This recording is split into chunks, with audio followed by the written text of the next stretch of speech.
Welcome, welcome. This is My Recovery, part of the Much Love family, where fellow recovering addicts share their stories and insights into their recovery. We are a group with one major commonality. We are all trying to get another day clean, one day at a time, just for today. My name is David, and I am an addict. The guest in this episode is my friend Eric. It is truly an honor to have someone with his amount of clean time impart their wisdom and share their experience. I owe a lot to Eric. He is one of my predecessors that helped me connect with a higher power. I followed his guidance, and every morning I hit my knees and said my gratitudes. I didn't have to know exactly what I was saying it to. It was just a practice, an action that started my journey to connecting with a higher power as I understood it. He is a special part of my recovery, and I hope he will be of yours. Please enjoy. Much love. Hello, everybody. I'm an addict, and my name is Eric. And just want to chat a little bit about what it was like for me, what happened, and what it's like now, and answer and maybe make some comments about some of the questions I have that some people may be interested in hearing about that are common misconceptions about drug addiction. And in my own particular case, I got clean August the 18th, 1984, which obviously was a long time ago. I was a heroin addict. In between the heroin addiction, I was on methadone for 10 and a half years and never missed a day of getting that dose. And towards the end of that 10 and a half year period, and I would turn the corner in my car after I got left the clinic, I would get this little 10-second buzz, and I would think, wow, this is what my whole life has come down to, is this little 10-second buzz. And I was pathetic. And I blamed everybody for my problems because it was never my fault. And I was good at that. I was good at distracting and turning things around to make you look bad and so forth and so on. And then I was taken to my first Narcotics Anonymous meeting, which actually was the 24th of July of 1984, which I believe was a Tuesday. And the guy that took me there was in a group therapy I was in. And that group was mandated by the state of Maryland because I got my second driving while intoxicated in 1983. I got a first one in 1981. And I thought it was okay to drink a couple of beers and eat some Quaaludes and then hit the road in my car. And that didn't work out too well. Fortunately, no one was killed, including myself. So I get to this meeting not knowing what Narcotics Anonymous was about. I remember now that there were some advertisements on late night TV a couple times a week about Alcoholics Anonymous and that it's a disease. And I never put the two together because I didn't have a problem with alcohol, except for the 2 DUIs. So anyway, this guy, Steve, takes me to this meeting. It was in Baltimore at Shepherd Pratt Hospital in the cafeteria. And he introduced me to a guy named Alan, and Alan gave me a hug, which was uncomfortable. And then after Alan and I talked a second, he introduced me to this other guy, Stuart, who also gave me a hug, and I was uncomfortable. And then he introduced me to this guy, Joe. And Joe and I could relate because Joe had a couple of teeth missing. Not that I do, but he had a bandana on and those coverall jeans. And I could picture him out on the street. The other two, I couldn't. But I was wrong about all that anyway. So that was just my, misconception of the people I had met. Now, they talk about sponsorship in recovery, and the first NA hug I got from this guy named Alan was my first sponsor for my first 15 years. And coincidentally, if there are such things, the second hug I got from Stuart became my next sponsor after Alan for the next 7 years. And then I had to do some work that I needed to contact a woman in Baltimore who had done the work I needed to do, and she's been my sponsor ever since. And we'll get to that maybe. Excuse me. So I arrive in this Narcotics Anonymous meeting, and it was in the cafeteria. They had the main meeting in the cafeteria, and around the corner they had a smaller room, and that's where they had step studies. I didn't know anything about anything at that meeting. I was just there, and I did what everybody else did when they introduced themselves, and there was probably 6 or 7 people that introduced themselves in that first meeting. So the guy in front of me said he's a drug addict and an alcoholic, and that's what I said. And then I was shaking, and I sat back down because I was nervous. And it happened to be somebody named Joe Perry, not the singer, who was celebrating his first year clean in NA.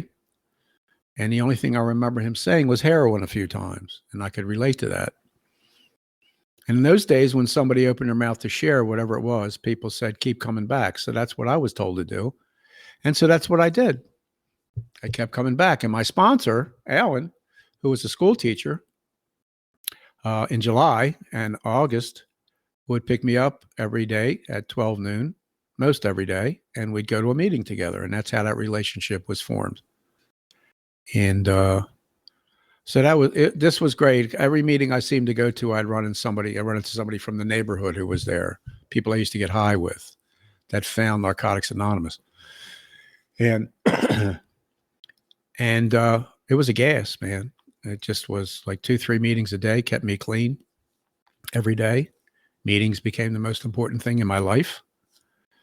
And I was able to continue probably for the first 6 or 7 years of my recovery to go to at least 2 meetings a day. Always a noon meeting and usually a meeting in the evening because all my friends were in Narcotics Anonymous, and we'd go get coffee after the meetings, or we go out to eat, or we do something. And this was a whole new world that I did not think existed, because at age 37, when I got clean, I was absolutely a mess. And I was the poster child for drug addiction. Not to get too graphic, but my hands were the size of baseball gloves because I ran out of veins 2 years before I got clean. And so I continued to go to meetings. I continued to recover. I continued to meet people. And there's some questions here on a piece of paper that I've circled that I'll comment on. The first one is, what are some things you found surprisingly challenging to do clean or in recovery? Well, there's not much that I didn't do when I first got clean, because it was a whole new world. And after about 4 or 5 months, I noticed there were women in the meetings. And it was challenging not to go out on dates in those days. I like to say that I did all the wrong things just the right way in my early recovery, probably for the first 5 to 7 years. But around 10 months, I got involved with a really beautiful woman that I met at that Tuesday night meeting. And we got involved. And we were involved for about 4.5 years. We lived together for a time, and then she would continually relapse. And then she'd stay gone for about 2 or 3 months. And then somebody would say that they saw her at her home group on a Sunday, and I'd run over there, and there she would be. And I'd stare at her most of the night, and she'd laugh to herself. She wouldn't look at me, but she knew I was looking at her. And then we get back together, and that was the cycle. She'd stay clean for a few months. And that's where I realized that the drugs are gone, but there seems to be some other problems. And the other problems were, I wanted to have a life with her, but the drugs, in case anybody's interested, are always going to come first, no matter who it is. So that was the case. And that relationship and how crazy I was trying to get her clean sent me to an inpatient facility in Clearwater, Florida in 1988. I was clean 4.5 years at the time. I was going to a therapist, but the therapist said to me one time, maybe the fifth or sixth session that we had, she said, Eric, you can come here for the next 10 years, twice a week, but not much is going to happen in your life to change you. I suggest that you seek out one of these two places. One of them was 5.5 days up in Pennsylvania. I'm in Baltimore now. The other was in Clearwater. And that was October of 88 or 87. And my insurance didn't clear until March. So I decided to go on my birthday. And I got on an airplane and I flew to Tampa and I got picked up and I went to this facility and I got better. I'm not going to go into what it was like there because nobody would really understand, but they really stressed that people's problems of getting self-esteem was an inside job. And that the key to getting self-esteem was not how much you accumulated on the outside or how beautiful your girlfriend or boyfriend was, but it was about being responsible. That was the whole key to everything, just being responsible. In other words, people that want to have self-esteem have to give it to themselves. It's nice to get a pat on the back, but that doesn't cut it. So anyway, that's what went on in there for the most part. It was called the Center for Conflict Resolution. And there were about 35 people in there from all over the place, dealing with all kinds of addictions and all kinds of sickness. And all of them got better if they stayed. And the one thing they stressed to those of us that were in relationships or were married to other family members, or not family members, but wives, girlfriends, boyfriends, whatever, that we would probably go back to that same sick relationship again, but it wouldn't be the same. And that's how it was. It wasn't the same when I got back to Baltimore. And so I was 38 and she was 26 when we got together. And I was 45 when she died from the disease of addiction. She was 33. She didn't die from an overdose. She just shot so much cocaine and Dilaudid and heroin that she blew her heart out, basically. And she died from pulmonary hypertension. They gave her 6 months to 2 years to live. And I saw her about 3 months before she died the last time. And she looked amazing, but she couldn't walk 10 feet without having to sit down. And that's where the disease took her and many others. So that's what I'm going to talk about there. That's the answer to the first question that I can give you. And the second question I circled was, how did you find your higher power and what does it mean to you? Well, they talk about finding a higher power as the most important thing in recovery, whatever recovery you're in, but in Narcotics Anonymous, that's the most important thing as far as I'm concerned. Because without a power greater than yourself, that isn't you, or in this case, it isn't me, problems will arise. And so I struggled with that because that was the second step, of coming to believe in a power greater than yourself. And I skipped right to the God of my understanding. I skipped right to the word God. And I went to a religious school, and I wanted nothing to do with God because all my conception is that it was some old man with sat up there in a throne with long white hair and a long white beard. And I want nothing to do with that. So for years, I struggled with what is God? And they used to say, well, substitute the words good orderly direction. Or in my case, gift of desperation. That was the acronym. Or great outdoors, whatever. So I liked that. And that worked for a while. And I don't know how long ago this was, probably 10 or 15 years or so ago. I came to the one conclusion that my higher power, the God of my understanding, is my relationship with the unexplainable. And I could talk for hours and hours about the coincidences that have occurred in my life that were profound and some not so profound. But when they occur and I look at them, I say, well, that's the God of my understanding working in my life at this moment in time. And it could be something as simple as driving behind somebody that's going half the speed limit. And all of a sudden I say to myself, well, I wish they would just go faster or whatever. And all of a sudden they turn left. It's that kind of crazy stuff, And so that's how I found my higher power. Most importantly, I stayed clean through the whole process. So this other question says, what are some common misconceptions about addiction and recovery that you've encountered, and how do you address them?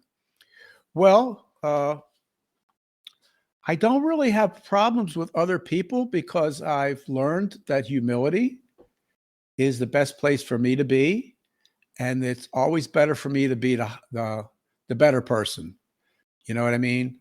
Always be the hierarchy of, like, not be a right fighter, as they call it. I don't have to be right. I humble myself. It's not the end of the world. I don't have to win the conversation, and I certainly don't have to be disagreeable with somebody, even if we disagree. So I brought those things into my mind and into my daily life. You know, I always stress that just be the bigger person. And you're right. There's no point in argue. Now, I'm not going to argue with somebody who wants to argue with me about religion. And I'm certainly not going to argue with anybody that wants to talk about politics. Those are two subjects I don't get into with anybody at all, ever. Just gets too aggravating. So I'm not going to change somebody's mind, and they're not going to change mine. And so as far as addiction and recovery, and how do I address these misconceptions? There are various stages of addiction that I've found over my time clean, and that is some people are sicker than others. And I like to work with those people, you know. So those are usually some old farts that manage to live through their addiction and make it to the rooms, what we commonly call newcomers. And I like to work with them. And and I like to work with them by working the steps, the 12 steps of Narcotics Anonymous and the traditions. But more importantly than that, in the beginning, I like to stress getting out of all the drama and chaos that they bring into their recovery and early recovery, which means let's straighten out your taxes, let's straighten out your driver's license, and so forth and so on. And once we accomplish that, then we can move on to some other things. And so I might not be a banker for somebody and hold their money, but I like to apply the principles I've learned to what it is outside of the meetings. When I leave the meeting, I like to apply what I've learned over the years in the real world. And that's how it works for me. And there's this other question: what was the biggest hurdle I had to overcome in my journey, and how did I do it? And the biggest hurdles I've had to overcome were loss. I lost my mother a little over 13 years ago. And I lost my father about 22 years ago. We didn't have a great relationship, so I didn't even know he was sick, if that helps. And then I lost Karen, and that was like in 1991, I guess she died, 92. And a lot of friends, because the disease is more powerful than I am and anybody else. And all it seems to want to do is kill us and thinks it can continue to live, if that makes any sense to anybody. So, I mean, I think loss is probably the hardest thing to deal with in life. It certainly is for me in recovery. And then there's this last question. It says, can I share a moment when I had a breakthrough, a realization that helped me stay on the path of recovery?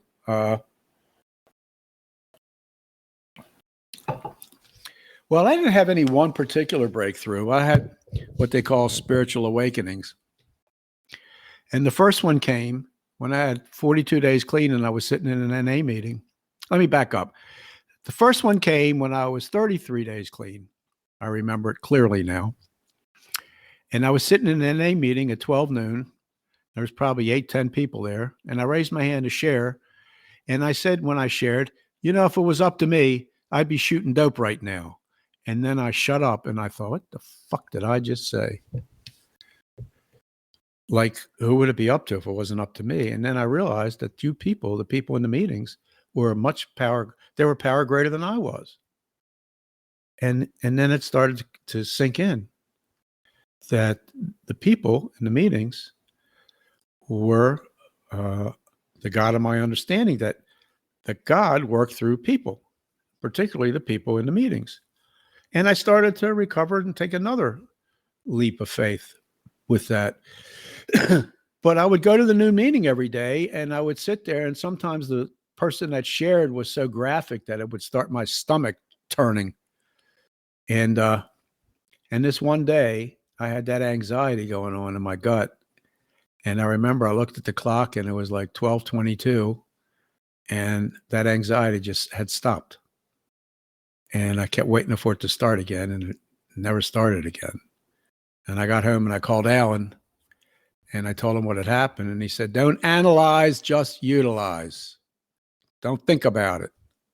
Because I used to think if I had two good days in a row, that the next day was going to be really cruddy, and the day after that. And so that was like my first spiritual awakening.